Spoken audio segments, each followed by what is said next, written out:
We'll be publishing the privacy impact assessment on the website. We'll be making sure that the app is fully disclosed in terms of making the code available, so completely and utterly transparent, so all Australians can see.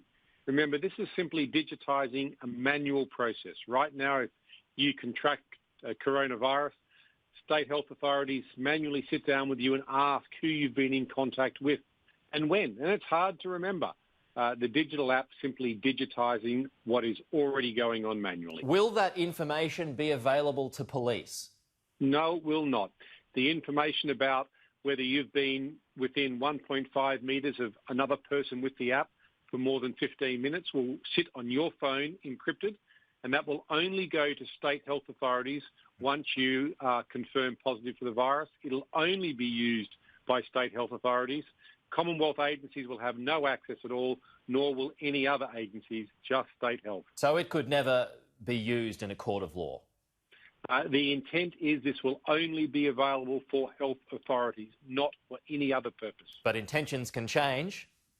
Not if we seek to legislate or seek to regulate that intention, and those discussions are ongoing now to give Australians absolute certainty that this data will only be used for health purposes to protect citizens. When would that be finalised? Well, these are discussions that are going on as we speak. The Prime Minister made it clear last week that we're a week or two away from finalising all aspects of the application. But he's also made it clear that this is just for the purposes of state health to protect Australians, so we can get back to economic activity, get back to the footy, get back to the beach as quickly as possible. The Prime Minister has said that it won't be mandatory. Might that change? No. This is about a big Team Australia moment. This is about voluntarily saying, hey, we want to protect the lives of our citizens. We want to protect our health. We want to protect the 90-year-old lady standing in the Woolies queue behind me on the weekend. That's what the app is all about. It's digitising a manual process and speeding up a tracing process. Rather than taking 2 or 3 days, it can take minutes.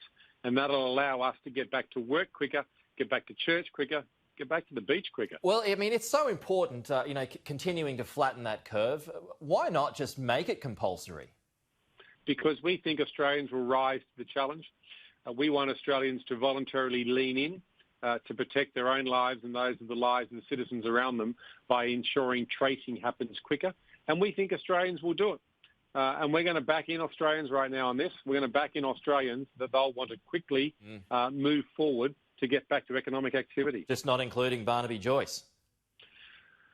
Well, can't possibly comment on Barnaby and what he's up to. Well, he says he's not going to download it. He says he's putting, and this is his tweet last night, he says he's putting his faith in the Imperial College of London and the malevolence of those who hack and mine databases.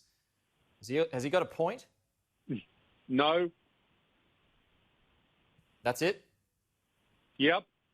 In fact, he said on Sunrise this morning that he hasn't sought information, he hasn't sought a briefing, he hasn't been briefed, and he hasn't spoken to government ministers about it. I'm happy to speak to any colleague, any time, about a simple application that is looking to digitise a manual process. And I'd expect all colleagues, if they've got any concerns, give me a call. We'll provide every bit of information possible to you. But remember, this is being looked at from the Cybersecurity Cooperative Research Centre, from the Australian Cybersecurity Centre. The Australian Signals Directorate are going through it. The code will be published transparently for everyone to see, all universities and others who wish to have a look at it. The privacy impact statement will be put up on the website for everyone to see. We'll be as absolutely and utterly transparent as we seek to digitise this manual process. The information is only going to state health officials so they can quickly and efficiently save lives. That's what this is all about. Is it worth reminding people, Minister, at the moment that, companies like Google have got your data anyway?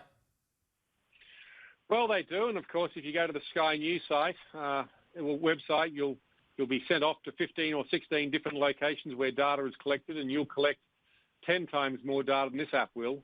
All this app gets is your name, your mobile phone number, an age range, and your postcode, so that we know which state health officials can call to seek to help you.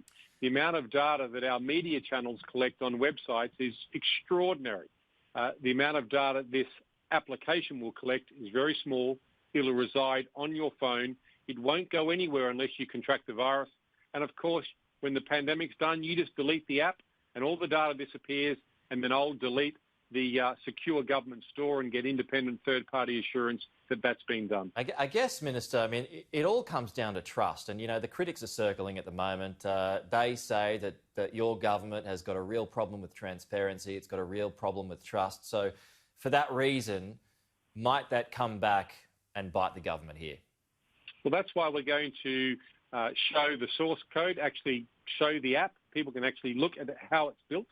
Doesn't get more transparent than actually laying out every line of code so people can see exactly what government is collecting and why. And remember, it's staying on your mobile phone. You're controlling the data. You can delete it at any time, although we want Australians to run the app. When the pandemic's done, you delete the app.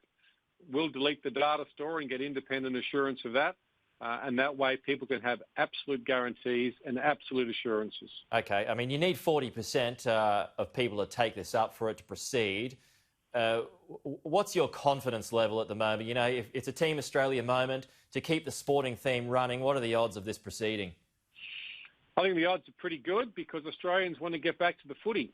And we're not going to get back to the footy until we can keep the curve down, as the Prime Minister said, increase testing, continue to trace and then contain.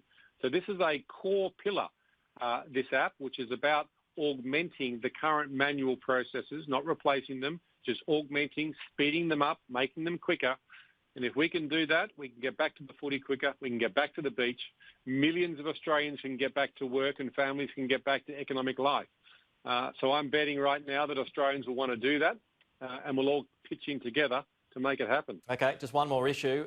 Should Malcolm Turnbull be banned from the Liberal Party? Oh, I'm sure I'll let others deal with that in New South Wales. You don't have a view? Not really. I'm a little busy at present. Do you care? No. All right, Government Services Minister Stuart Robert, appreciate your time. Thanks so much for joining us. Cheers, good to talk to you.